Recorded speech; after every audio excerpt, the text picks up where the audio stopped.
Hello friends, welcome to the UPSC analyser. तो आज हम 29 जुलाई का इंडियन एक्सप्रेस डिस्कस करेंगे। यहाँ पर फर्स्ट न्यूज़ है, Afghanistan has to be free from malign influences India on Pakistan, describing the atrocities being committed by the Taliban in their advance across Afghanistan is deeply troubling. तो US के सेक्रेटरी ऑफ स्टेट का ये कहना है, एंटनी जे ब्लिंकन का, कि जो भी तालिबान एडवांसेस कर रहा है अफगानिस्तान में वो बहुत ज़्यादा ट्रबलिंग है and it doesn't speak well of Taliban intentions in taking over power by force. तो इससे तालिबान के जो इंटेंशंस है उसके बारे में कोई सही बात नहीं पता चलती है, और साथ ही तालिबान फोर्स के थ्रू अगर पावर लेना भी चाहता है तो कभी भी उसे इंटरनेशनल रिकॉग्निशन नहीं मिल सकता है। इंडिया ने यहाँ पर ये बातें बोली हैं अफगानिस्तान को लेकर कि अफगानिस्तान में जो भी डिसाइड होना चाहिए वो force on the battle field के अकॉर्डिंगली डिसाइड होना चाहिए, बल्कि एक ब्रॉड और डीप कंसेंसस होना चाहिए on a negotiation that leads to peace and cessation of violence. और वहाँ पर पीस आना चाहिए और वायलेंस जल्द से जल्द खत्म होना चाहिए, and that there should be a political settlement, और वहाँ पर एक पॉलिटिकल सेटलमेंट भी आना चाहिए। Jaishankar said the independence and sovereignty of Afghanistan can only be ensured if it is free from malign influences. तो एक्सटर्नल अफेयर्स मिनिस्टर इंडिया के उन्होंने ये बोला है कि अफगानिस्तान की इंडिपेंडेंस और सॉवरेनिटी तभी रह सकती है जब वो किसी भी मेलाइन इन्फ्लुएंसेस से दूर है, मेलाइन इंटरफेरेंसेस से दूर है। तो बेसिकली उन्होंने इनडायरेक्टली जाइब लिया था ये पाकिस्तान पे। Jaishankar spelled out India's position on Afghanistan the day China hosted a Taliban delegation. तो अभी इसके बारे में हम बोर्ड पेज पर पढ़ेंगे कि चाइना ने कैसे तालिबान डेलीगेशन को होस्ट किया है। इसके अलावा और भी बातें बोली गई मीटिंग में कि हम चाहते हैं इंडिपेंडेंट, सॉवरेन और डेमोक्रेटिक स्टेबल अफगानिस्तान हो, बट इट्स इंडिपेंडेंस और sovereignty will only be ensured if it is free from malign influences. लेकिन अफगानिस्तान की इंडिपेंडेंस और सॉवरेनिटी तभी रह सकती है जब वो किसी भी मेलाइन इन्फ्लुएंसेस से दूर रहे। Similarly, unilateral imposition of will by any party will obviously not be democratic and can never lead to stability, nor indeed can such efforts ever require legitimacy. तो अगर कोई भी यूनिलेटरल इम्पोजिशन करने की कोशिश करे, या तो अफगान गवर्नमेंट या तो तालिबान, कोई भी करने की कोशिश करे, तो वो कभी भी डेमोक्रेटिक नहीं हो सकता और उससे कभी भी स्टेबिलिटी नहीं आएगी। तो स्टेबिलिटी के लिए ज़रूरी है कि दोनों पार्टीज़ का कंसेंसस हो। The gains to Afghan civil society, especially on the rights of women, minorities, and on social freedoms over the last 2 decades are self-evident. We must collectively work to preserve Afghanistan must neither be home to terrorism nor resource of refugees. तो यहाँ पर यह भी बोला गया, जो Afghan civil society में women को राइट्स दिए गए पिछले 20 सालों में, माइनॉरिटीज़ को राइट्स दिए गए, सोशल फ्रीडम दिया गया, तो वो वहाँ पर दिखता है कि कैसे उनको राइट्स मिले हैं। तो अब वापस से तालिबान की पावर आ जाएगी तो ये सारे राइट्स वापस से नहीं छीनने चाहिए। तो इन सब बातों को ध्यान रखा जाएगा। Blinken said N Afghanistan that does not respect the rights of its people and Afghanistan that commit atrocities against its own people would become a pariah state. तो अफगानिस्तान जो कि अपने ही लोगों के राइट्स को रिस्पेक्ट ना करे, एट्रोसिटीज़ करे, तो ये तो एक पैरिया स्टेट जैसा बन जाएगा। दस only one path and that's at the negotiating table. तो अब एक ही पाथ है अफगानिस्तान में, तो वहाँ पर ज़रूरत है कि दोनों पार्टीज नेगोशिएटिंग टेबल पर आएँ और जो भी कॉन्फ्लिक्ट है उसे पीसफुली सॉल्व करने की कोशिश करें। हम आगे चलते हैं। यहाँ पर कोई इंपॉर्टेंट न्यूज़ नहीं है, आप खुद देख सकते हैं। राज्यसभा ने एक बिल पास किया है जिसका नाम है जुवेनाइल जस्टिस बिल। तो जुवेनाइल जस्टिस अमेंडमेंट बिल 2021। तो इस बिल में क्या किया गया है, जो अडॉप्शन ऑफ चिल्ड्रन की पावर है वो सिविल कोर्ट से ट्रांसफर करके डिस्ट्रिक्ट मजिस्ट्रेट को दे दी गई। तो the bill seeks to expedite adoption of children by transferring the power to issue adoption orders. तो अब अडॉप्शन ऑर्डर्स डिस्ट्रिक्ट मजिस्ट्रेट पास कर सकता है, पहले इसके लिए सिविल कोर्ट की जरूरत पड़ती थी। आगे चलते हैं। यहाँ पे India on rights quest to better applies to all. तो अब यहाँ पे यूएस के secretary of state Antony J Blinken, उनका ये कहना है, the promise of democracy includes striving constantly to form a more perfect union, and external affairs minister S Jaishankar pointing out that the quest is applicable to all. तो यहाँ पे secretary of state का ये कहना था कि कोई भी डेमोक्रेसी हमेशा स्ट्राइव करती रहनी चाहिए कि वो और परफेक्ट यूनियन बनाती जाए। तो एक्सटर्नल अफेयर्स मिनिस्टर का ये कहना है, तो अगर ये इंडिया पे अप्लाई होता है तो अमेरिका पर भी उतना ही अप्लाई होता है। तो विदाउट मेंशनिंग कश्मीर और द न्यू सिटीजनशिप लॉज, तो एस जयशंकर ने सीएए या कश्मीर के इशू को रेफर ना करते हुए सिर्फ ये बोला कि मॉरल ऑब्लिगेशन है सरकार का या पॉलिटीज़ का कि जो भी हिस्टोरिकल रॉन्ग्स हुए उन्हें राइट करने की ज़रूरत है। तो moral obligation of all polities to really right the wrongs including the historical ones, and that the government's decisions and policies are aimed in that direction. और जो भी गवर्नमेंट पॉलिसीज या डिसीजंस लेती है वो इसी डायरेक्शन में कि पहले कभी कुछ गलत हुआ है तो उसे सही करने की कोशिश की जा रही है। सिग्निफिकेंटली जो ब्लिंकन है वो तिब्बतन लीडर से भी मिले थे दिल्ली में। इसके अलावा उन्होंने जो सीनियर रिप्रेजेंटेटिव है Tibetan spiritual leader the Dalai Lama, उनसे भी मिले थे। तो ये चाइना को बेसिकली क्लियर सिग्नल जा रहा है कि कैसे यूएस तिब्बत के फेवर में आ रहा है। अब तिब्बतन गवर्नमेंट इन एग्जाइल से भी उनकी मीटिंग हुई थी, तो उन्होंने ब्लिंकन को ऐसे थैंकफुल भी किया था कि कैसे यूएस सपोर्ट कर रहा है तिब्बतन मूवमेंट को। तो आपको ये पता होना चाहिए जो तिब्बतन गवर्नमेंट इन एग्जाइल है वो इंडिया में एक्चुअली स्टे करती है। तो Jaishankar was quick to respond, I think I would sum it up from my perspective. तो बेसिकली जो जयशंकर एक्सटर्नल अफेयर्स मिनिस्टर, उन्होंने 3 पॉइंट्स रखे। पहला उन्होंने ये बोला that the quest for a more perfect union applies as much to the Indian democracy as it does to the American, indeed to all democracies. कि जो भी ये बात की जाती है कि इंडिया की डेमोक्रेसी में लोगों के राइट्स कर्व किए जा रहे हैं, तो यहाँ पर उन्होंने ये बोला हिस्टोरिकल रॉन्ग्स को ठीक किया जा रहा है हमारे द्वारा, ऐसे कोई राइट्स लोगों के कर्व नहीं किए जा रहे हैं। और पहली बात, जो परफेक्ट यूनियन का क्वेस्ट है वो इंडिया के लिए जितना एप्लीकेबल है उतना अमेरिका के लिए भी एप्लीकेबल है। और ये मॉरल ऑब्लिगेशन होती है सारी पॉलिटीज़ की कि जो भी गलत हुआ उसे सही करने की कोशिश की जाए, हिस्टोरिकली जो भी गलत हुआ उसे सही करने की कोशिश की जाए। और तीसरी बात उन्होंने ये बोली फ्रीडम्स इंपॉर्टेंट है और इंडिया भी उसकी बहुत ज़्यादा वैल्यू करता है, पर फ्रीडम को कभी भी इंडिया नॉन गवर्नेंस या लैक ऑफ गवर्नेंस या पुअर गवर्नेंस से इक्वेट नहीं करता है। तो ये आप कोट कर सकते हैं, freedoms are important, we all value that, but never equate freedom with non governance और लैक ऑफ गवर्नेंस और पुअर गवर्नेंस। अब हम नेक्स्ट पढ़ते हैं, PM to unveil 10 schemes today to mark 1 year of new national education policy. तो national education policy जो आई थी उसके बाद उसमें कुछ 10 स्कीम्स की बात की गई है। तो prime minister Narendra Modi will unveil at least 10 schemes on Thursday to make a year of the new national education policy, जिसमें एक एकेडमिक बैंक ऑफ क्रेडिट की बात की जाएगी हायर एजुकेशन में। इसके अलावा कॉम्पिटेंसी बेस्ड असेसमेंट होगा स्टूडेंट जो भी क्लासेस 3, 4, 5, 8 में है। जो न्यू एनईपी पॉलिसी आई थी उसके 1 साल हो चुके हैं। तो पॉलिसी डॉक्यूमेंट चाहता था कि स्ट्रक्चरल चेंजेस किए जाए स्कूल और हायर एजुकेशन में, ताकि बच्चों की जो फाउंडेशन लर्निंग कॉन्सेप्ट्स हैं वही इंप्रूव हो सके और वो आगे ह्यूमन प्रोडक्टिविटी में, ह्यूमन रिसोर्स में कंट्रीब्यूशन कर सकें। अभी जो एकेडमिक बैंक है क्रेडिट की, इसमें क्या होगा, ये क्रेडिट बैंक एक वर्चुअल एंटिटी होगी जो कि रिकॉर्ड रखेगी स्टूडेंट्स के एकेडमिक क्रेडिट्स जो भी स्टूडेंट ने सिक्योर किए हैं। तो कॉन्सिक्वेंटली ये स्टूडेंट को हेल्प करेगी कि इंस्टीट्यूट में भले उन्होंने 1 साल पढ़ लिया, 2 साल पढ़ लिया और पूरी उन्होंने अभी पूरा कोर्स पूरा नहीं किया तो वो बीच में छोड़ सकते हैं, और जो भी उन्होंने 1-2 साल की पढ़ाई की है उसके क्रेडिट्स उसमें स्टोर हो जाएंगे। तो the credit bank will be a virtual entity which will keep records of academic credit secured by a student. This consequently will help students to not only move between institutes, तो वो बीच में एक दूसरे institute में move भी कर सकते हैं, साथ ही एक डिग्री परस्यू करते हुए उस प्रोग्राम को छोड़ भी सकते हैं और रीज्वाइन भी कर सकते हैं जब भी उनको लगे कि हाँ 2-3 साल बाद कि मैं आप ज्वाइन करना चाहता हूँ, तो वो भी कर सकते हैं। इसके अलावा एक आर्टिफिशियल इंटेलिजेंस के लिए वेबसाइट बनाई जाएगी। नेशनल डिजिटल एजुकेशन आर्किटेक्चर की बात की गई है, नेशनल एजुकेशन टेक्नोलॉजी फोरम की बात की गई है। जो NDEAR होगा, नेशनल डिजिटल एजुकेशन आर्किटेक्चर, वो एक सिंगल प्लेटफॉर्म होगा जो कि डिजिटल सोल्यूशंस देगा उन सारे प्रॉब्लम्स के जो भी एजुकेशन सेक्टर में फेस किए जा रहे हैं। और जो दूसरी चीज़ होगी नेशनल एजुकेशन टेक्नोलॉजी फोरम, वो एक्चुअली एक ऑटोनॉमस बॉडी होगी जो कि एविडेंस बेस्ड एडवाइस देगी सेंट्रल और स्टेट गवर्नमेंट एजेंसी को कि कैसे आप टेक्नोलॉजी का इंटरवेंशन कर सकते हैं एजुकेशन को इम्प्रूव करने के लिए। और हम आगे चलते हैं। ये एडिटोरियल इंपॉर्टेंट नहीं है, बेसिकली असम और मिजोरम के बीच में कॉन्फ्लिक्ट है। तो कॉन्फ्लिक्ट तो आपको पता चल गया कि 2 बार डिमार्केशन हुआ, तो उसकी वजह से 2 दिन से मैं लास्ट 2 डेज से वही पढ़ा रही हूँ।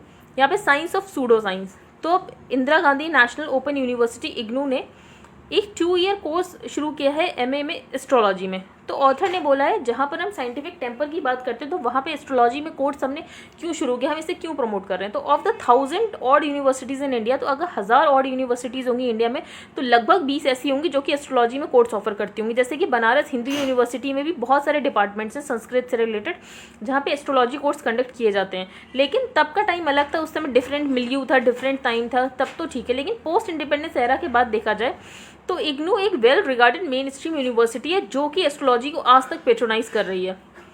Astrology needs to be discussed at 2 levels. तो यहाँ पर ऑथर ने बोला जो एस्ट्रोलॉजी उसको 2 लेवल्स पर डिस्कस किया जाता है, जैसे कि मॉडर्न एस्ट्रोनॉमी और इसका अपना फ्रेमवर्क। और astrology is a creation of the time when the human perception of the universe was based on the principle that seeing is believing।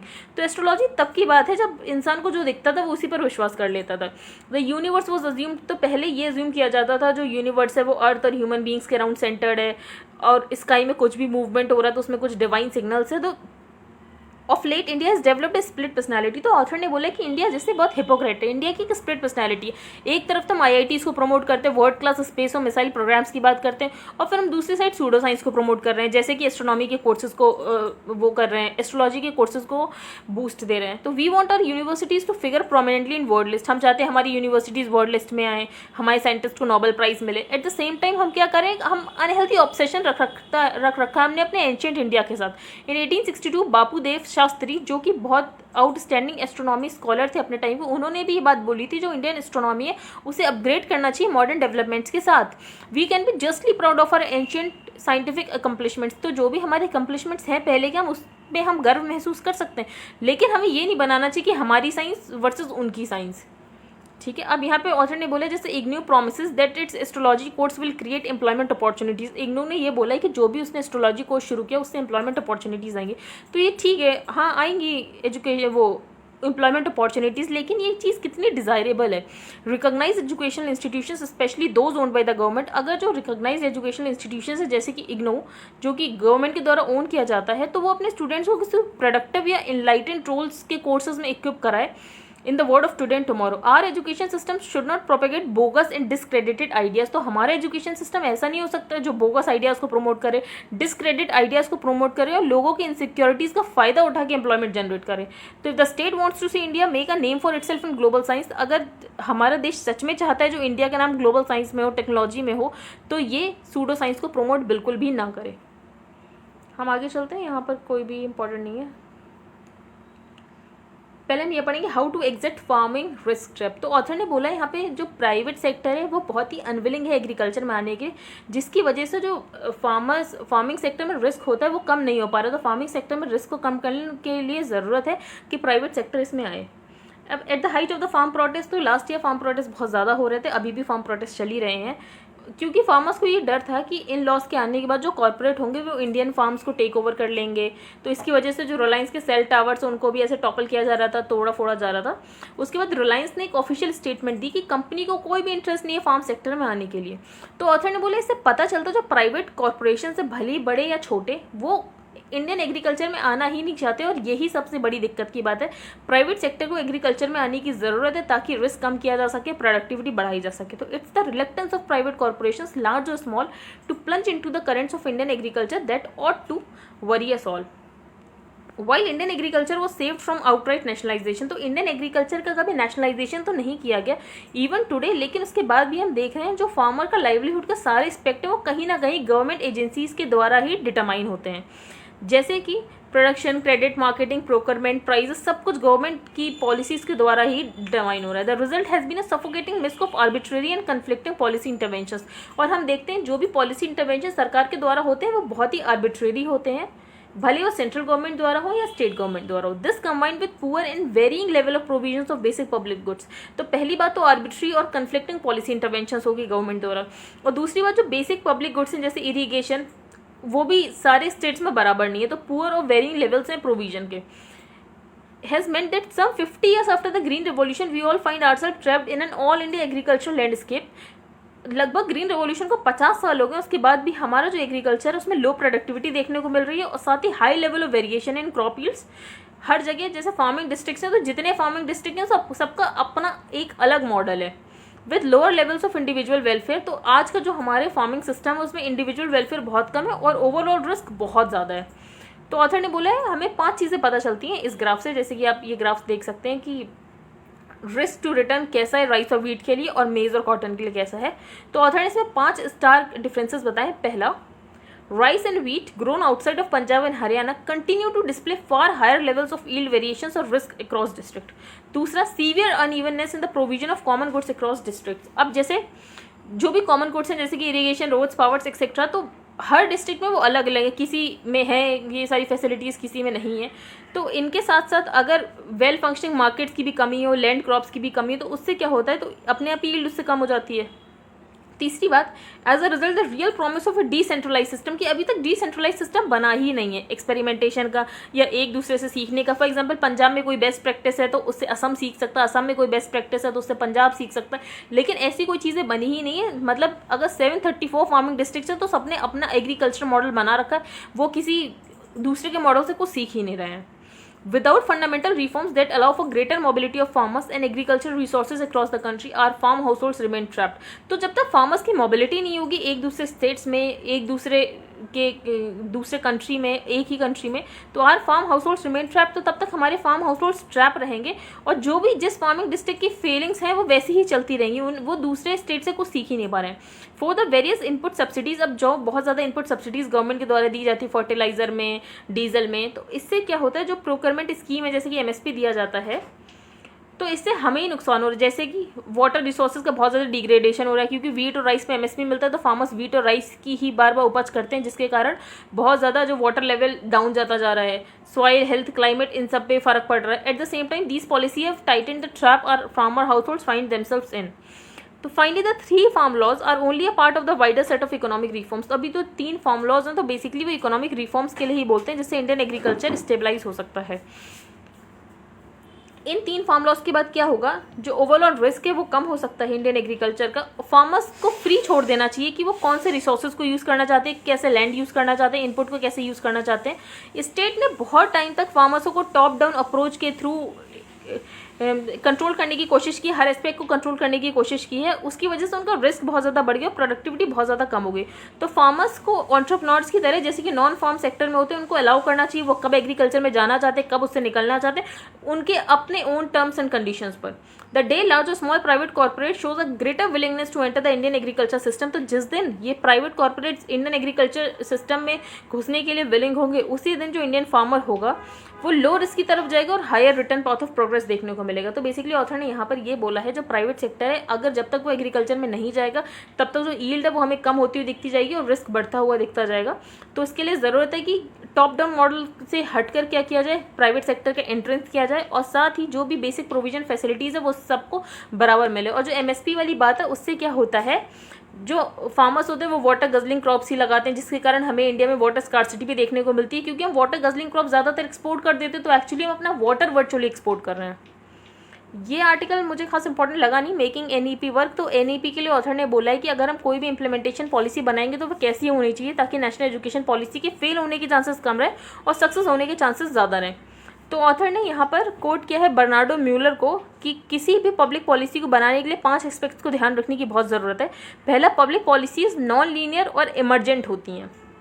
दूसरा, पब्लिक पॉलिसीज़ किसी भी इक्विलिब्रियम में सेट नहीं होती हैं, प्रेडिक्ट करने के लिए डिफिकल्ट होती हैं।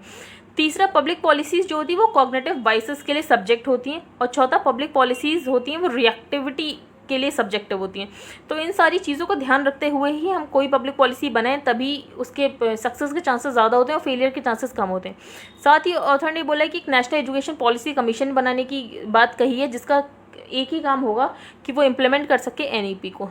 दूसरी बात ये बोली ऑथर ने, accountability of public officials in implementing policies rarely established in our polity. जो भी पब्लिक ऑफिशियल्स एनईपी को इम्प्लीमेंट करेंगे उनकी अकाउंटेबिलिटी लेना बहुत ज़रूरी है, इंस्टीट्यूशनल चेक्स एंड बैलेंसेस होने चाहिए, तभी हम अपनी एनईपी को इम्प्लीमेंट कर सकते हैं। तीसरी बात उन्होंने बोली, जो भी इंस्टीट्यूशनल मैकेनिज्म होने चाहिए उससे स्टीयरिंग कमिटीज़ जो भी एम्पावर्ड होंगी, existing mandate of the ministry of education का, तो वो इसकी इम्प्लीमेंटेशन को कंटिन्यूसली मॉनिटर करें।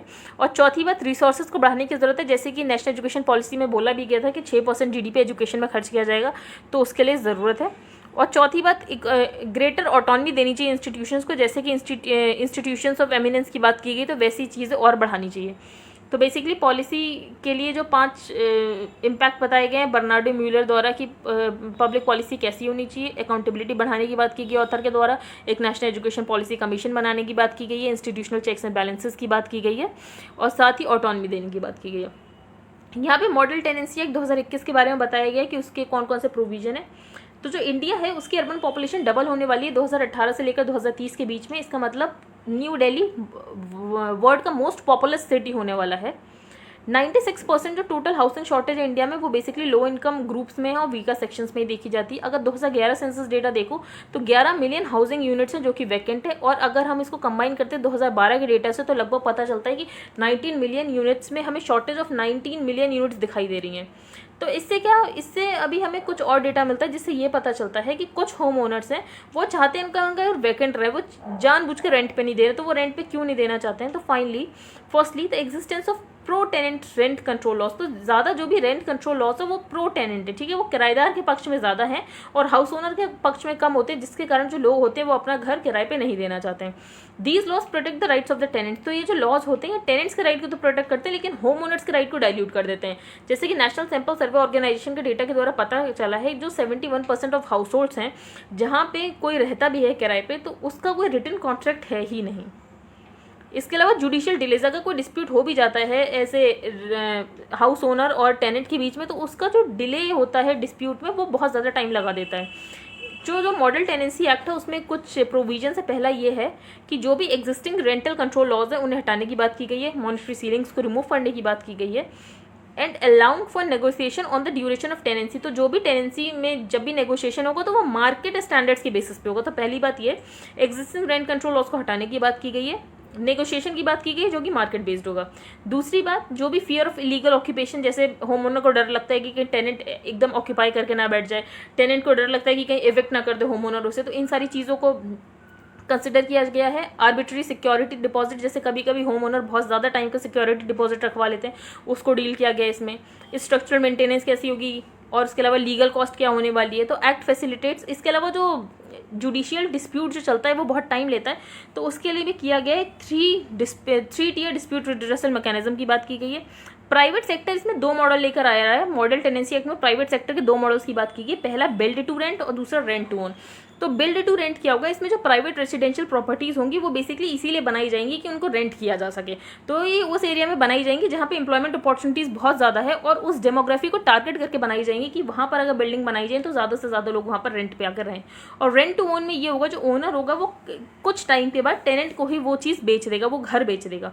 तो the owner agrees to sell the house to the tenant in the future, तो ऐसे उसमें कुछ कॉन्ट्रैक्ट्स होंगे, उसमें कुछ प्रोविजन होंगे कि पर्टिकुलर साल के बाद ये जो घर है ये इसी को बेच दिया जाएगा। तो ये बहुत अच्छी बात है क्योंकि बहुत सारे ऐसे हाउसेस बन रखे हैं लेकिन वहाँ पर कोई आ नहीं रहा है। अगर रेंट टू ओन मॉडल होगा तो इंसान वहाँ पर रह भी रहा होगा, थोड़े दिनों बाद उस हाउस को ओन भी करने लगेगा। तो जो ready to move in stock में पड़े हैं हाउसेस और इसमें कोई रहना नहीं चाह रहा है तो उसके अगेंस्ट हमें ये चीज़ अच्छी मिल गई है। और ऑथर ने क्या बातें की हैं, अब जैसे कि बहुत ज़्यादा टेनेंट लॉज है जिसमें ये बात की गई है जो मिनिमम रेंट रख सकते हैं वो बहुत कम रख सकते हैं। उसकी वजह से क्या होता है, डिलेपिडेटेड हाउसिंग यूनिट्स बहुत ज़्यादा हो गए, मुंबई में चॉल्स बन गए हैं। तो ड्यू टू लो रेंट्स जो होम ओनर उसके पास कोई इंसेंटिव ही नहीं होता है कि वो घर का रेनोवेशन कराए या कुछ कराए। A model tenancy act that ensures the provision of safe and good quality rental units for tenants while ensuring a fair economic return for homeowners। तो मॉडल टेनेंसी एक्ट के बाद क्या होगा, सेफ और गुड क्वालिटी रेंटल यूनिट्स होंगी और साथ ही साथ होम ओनर्स को एक अच्छे खासे पैसे भी मिल जाएंगे उनके घर के अकॉर्डिंग।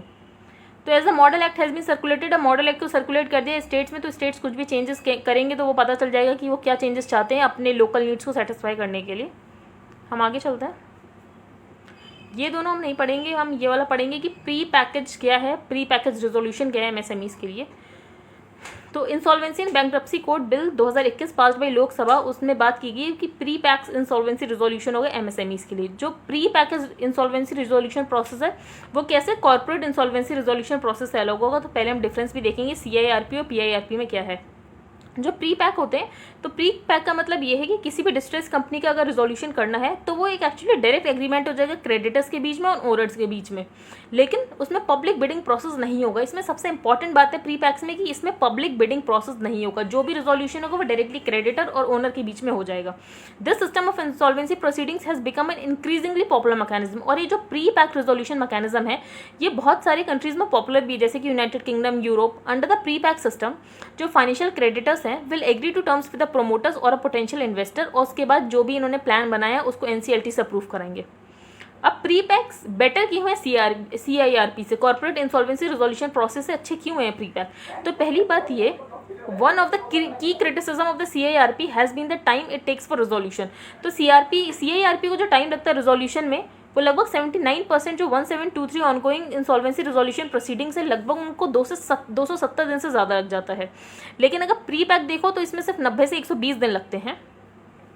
इसके अलावा दूसरा की डिफरेंस ये है, जो पीआईआरपी होगा, जब प्री पैक इंसॉल्वेंसी प्रोसीडिंग्स होगी तो उसमें जो कंट्रोल होगा फर्म का अभी वो ओनर के पास ही रहेगा, लेकिन सीआईआरपी में ऐसा नहीं होता। सीआईआरपी में रिजोल्यूशन प्रोफेशनल के पास कंट्रोल चला जाता है। अब is that the reason why the pre pack has been introduced. According to sources aware of the developments, pre packs are largely aimed at providing MSMEs. तो यहाँ पर एमएसएमईज को एक अपॉर्चुनिटी मिल जाएगी कि कैसे वो अपनी लाइबिलिटीज़ को रीस्ट्रक्चर कर सकते हैं और एक क्लीन स्लेट से शुरू कर सकते हैं। और साथ ही एडिक्वेट प्रोटेक्शन भी दी जाएगी ताकि सिस्टम को ऐसे मिसयूज़ ना किया जा सके क्रेडिटर्स के द्वारा, मतलब क्रेडिटर्स को पेमेंट ना दो तो ऐसे कंपनी ओनर्स के द्वारा सिस्टम को मिसयूज़ ना किया जा सके। Currently only corporate debtors themselves are permitted to initiate a PIRP. अगर करंटली देखो तो सिर्फ कॉर्पोरेट डेटर्स को ही अलाउड है कि वो पीआईआरपी इनिशिएट कर सकते हैं 66% अप्रूवल लेने के बाद क्रेडिटर्स का। अब प्री पैक मैकेनिज्म, एक स्विस चैलेंज की भी बात की गई। तो स्विस चैलेंज क्या होता है? तो under the Swiss challenge mechanism किसी थर्ड पार्टी को बोला जाएगा जो भी ये रेजोल्यूशन प्लान दिया गया है डिस्ट्रेस कंपनी के, इसको लेकर आप अपना एक कोई रेजोल्यूशन प्लान दो। अगर थर्ड पार्टी का रेजोल्यूशन प्लान बेसिक प्लान से अच्छा होगा तो थर्ड पार्टी को वो दे दिया जाएगा प्लान, या तो पहले फर्स्ट पार्टी को बोला जाएगा मैच करो। अगर फर्स्ट पार्टी मैच कर पाई तो ठीक है, नहीं तो फर्स्ट पार्टी का इन्वेस्टमेंट चला जाएगा।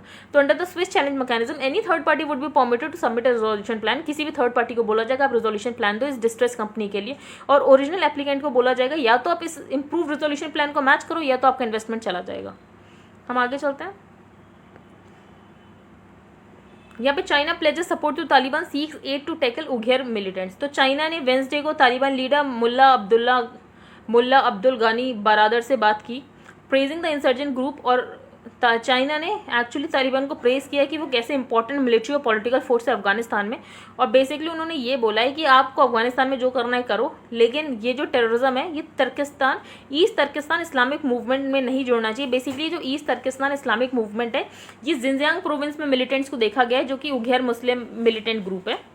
क्योंकि जो चाइना है वो उग्रर्स के खिलाफ काफ़ी जुल्म ढाता है, तो उसके लिए ये ग्रुप बनाया गया था ईस्ट तुर्किस्तान इस्लामिक मूवमेंट। तो amid deepening concerns here over the regrouping of the ETIM blamed by Beijing for all the violent attacks in Xinjiang province and elsewhere in the country.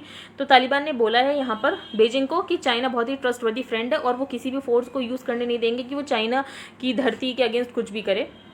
तो Afghan Taliban is an important military and political force in Afghanistan. तो उनका ये कहना है अफगान तालिबान बहुत important force है और वो कंट्री पीस, रिकन्सिलिएशन और रिकंस्ट्रक्शन प्रोसेस चाहते हैं। साथ ही उन्होंने तहरीक तालिबान पाकिस्तान की भी बात की। तो अ रिसेंट UN रिपोर्ट में ये बोला है कि लगभग 100 ऑफ ETIM फाइटर्स हैं वो अफगानिस्तान के बदख्शान प्रोविंस में गैदर हुए। तो ETIM फाइटर्स कौन है? जो जिनजियांग प्रोविंस में मिलिटेंट्स लड़ते हैं अलॉन्ग विद मिलिटेंट्स। वहाँ पर अलकायदा के भी कुछ मिलिटेंट्स देखे हैं और तहरीक तालिबान पाकिस्तान। तो एक्चुअली दो तालिबान पाकिस्तान, एक अफगान में पाकिस्तान, एक अफगान का तालिबान और एक पाकिस्तान का तालिबान है। The ETIM has been designed as a terror group by the, अब जो ETIM है इसको डेजिग्नेट कर दिया गया था terror group UN security council के द्वारा, जो ये जिनजियांग प्रोविंस में मिलिटेंसी फैलाते हैं। लेकिन डोनाल्ड ट्रंप ने ये बैन हटा दिया था ये कहते हुए कि जो उग्रर्स मुस्लिम हैं उनमें जिनजियांग प्रोविंस में जेनोसाइड किया जाता उनके लिए, इसीलिए ETIM जैसा ग्रुप खड़ा हुआ है। लेकिन US and the EU have accused China of committing a genocide against Uighurs. अब जो US और EU है वो बोलते हैं कि चाइना ने जेनोसाइड करवाता है उग्रर्स के खिलाफ, उन्हें डिटेंशन कैंप्स में रखा जाता है, उनके ह्यूमन राइट्स को वायलेट किया जाता है। लेकिन चाइना बोलता है वो डिटेंशन कैंप्स नहीं, वो री एजुकेशन कैंप्स हैं। अब हम आगे चलते हैं। तो अब ये नेक्स्ट न्यूज़ है, distress banks deposit insurance pay out within 90 days get approval. The union cabinet on Wednesday clear changes to the deposit insurance laws to provide funds up to ₹5 lakh to an account holder within 90 days in the event of a bank coming under the moratorium imposed by the RBI। तो RBI अब किसी bank में moratorium अगर लगाएगी भी तो 5 लाख रुपए जो कि मिलने वाले हैं डिपॉजिटर को वो 90 दिन के अंदर अंदर मिल जाएंगे। पहले ये 5 लाख रुपए मिलने के लिए भी कम से कम डिपॉजिटर को तब तक वेट करना पड़ता था जब तक बैंक के डिस्ट्रेस एसेट्स का रीस्ट्रक्चरेशन नहीं हो जाता या तो जब तक बैंक का लिक्विडेशन नहीं हो जाता। The government has also permitted, इसके अलावा जो डिपॉजिट इंश्योरेंस प्रीमियम 20% इमीडिएटली बढ़ा दिया गया है और मैक्सिमम 50% तक हो सकता है। जो प्रीमियम होता है एक्चुअली वो बैंक्स को DICGC को देना पड़ता है कि अगर कभी बैंक्स फेल हो गया तो जो DICGC है वो डिपॉजिटर्स को लगभग 5 लाख तक प्रोवाइड कर देगा। तो the centre plans to introduce the deposit insurance credit guarantee. तो इसके लिए एक बिल आ गया है। अब ₹5 लाख डिपॉजिट इंश्योरेंस पिछले साल ही बढ़ाया गया था। इससे पहले अगर बैंक फेल होता था तो इंसान के कितने भी डिपॉजिट हो बैंक में, लेकिन उससे सिर्फ 1 लाख ही रुपए मिलते थे। लेकिन अब अगर उसके 5 लाख रुपए तो उसे 5 लाख रुपए तक मिल सकते हैं और 90 दिनों के अंदर अंदर तक ये मिल जाएंगे। आई होप आपको आज का न्यूज़पेपर समझ आएगा। If you like the video then please like, share and subscribe. Thank you and have a nice day.